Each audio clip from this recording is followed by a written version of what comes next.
We've got a couple hours where we're waiting on the freeze dryer to defrost, and the dishwasher back there is running.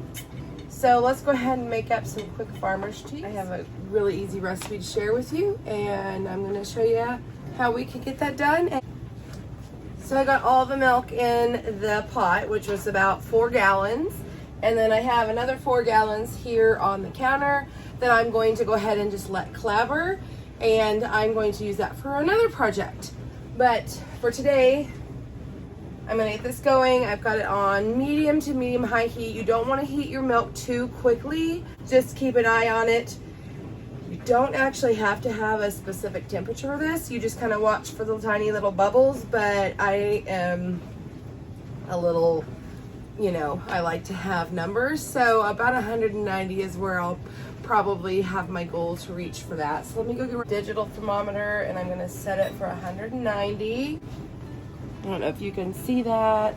Okay, set. And then it'll just beep at me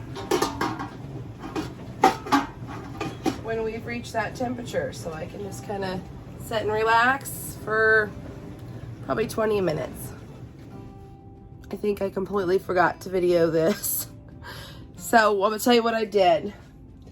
The next step was, once you reach 190 degrees, you add your vinegar. It's 1/4 of a cup for every half gallon. I had 4 gallons, so 2 cups of vinegar went in here. You can see that the whey and the curds are separating.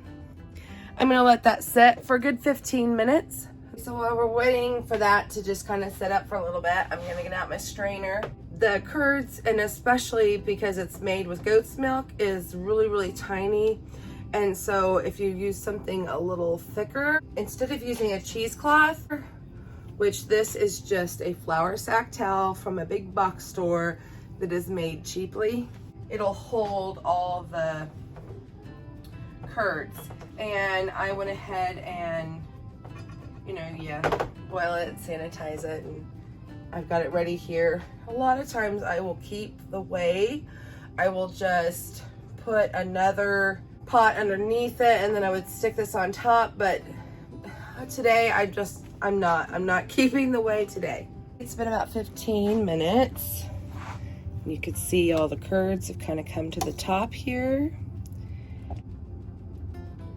And put them in the strainer.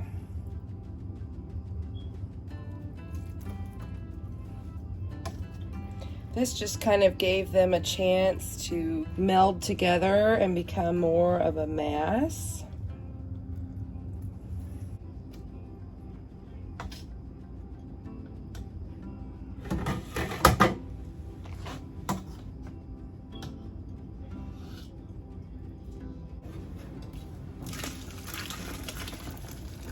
Slowly let some of this whey drain down the sink. Like I said, you can keep it, you can make bread with it, you can make drinks. A lot of times I'll feed it to my animals.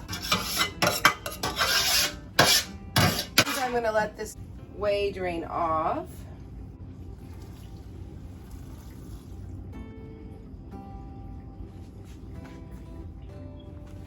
Well, it's been, I don't know, 5 minutes or so, and I decided I wanted my cheese to be a little on the softer side, so I don't want to completely let all the whey drain out. And I want to make a couple different kinds, so I'm going to put them in these containers here. It's amazing how quickly this will all kind of come together.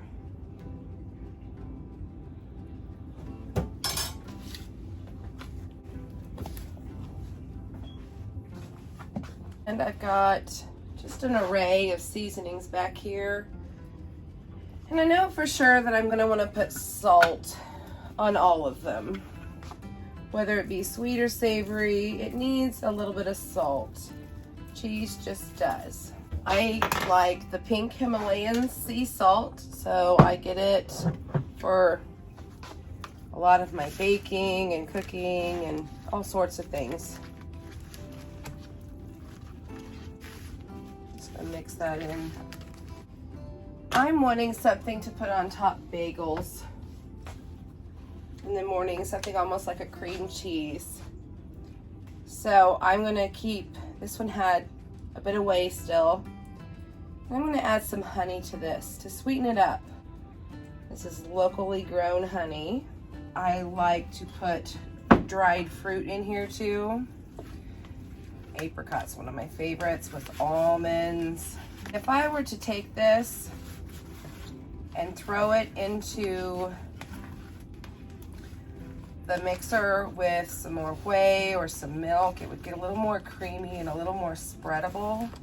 But if I go ahead and just kind of press it together like this, it'll kind of firm up and be a more sliceable cheese the longer it sits in the fridge. At this point, it's still warm.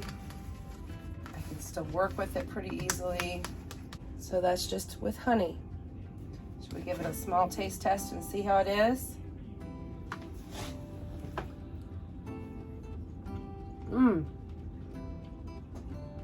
That turned out good. I want a little more honey though, I think.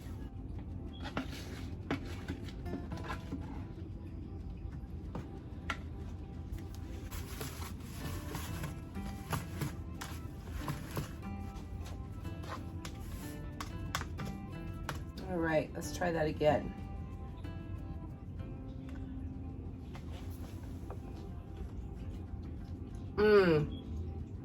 A little cinnamon. Oh yeah.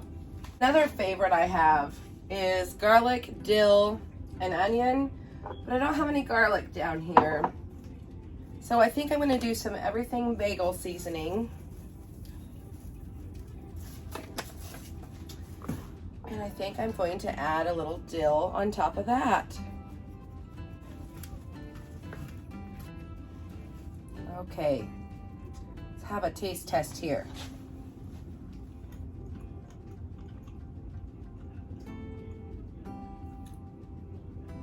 That's gonna go really good on a cracker.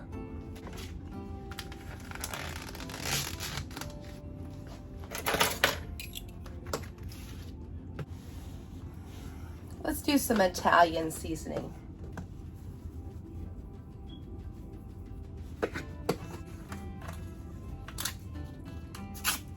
Extra basil. I think I'll add some olive oil and a couple of sun-dried tomatoes.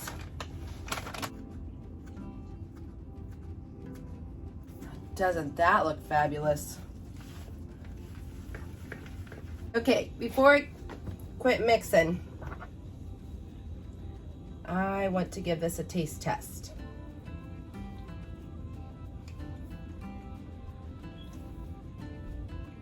Oh wow, that's amazing.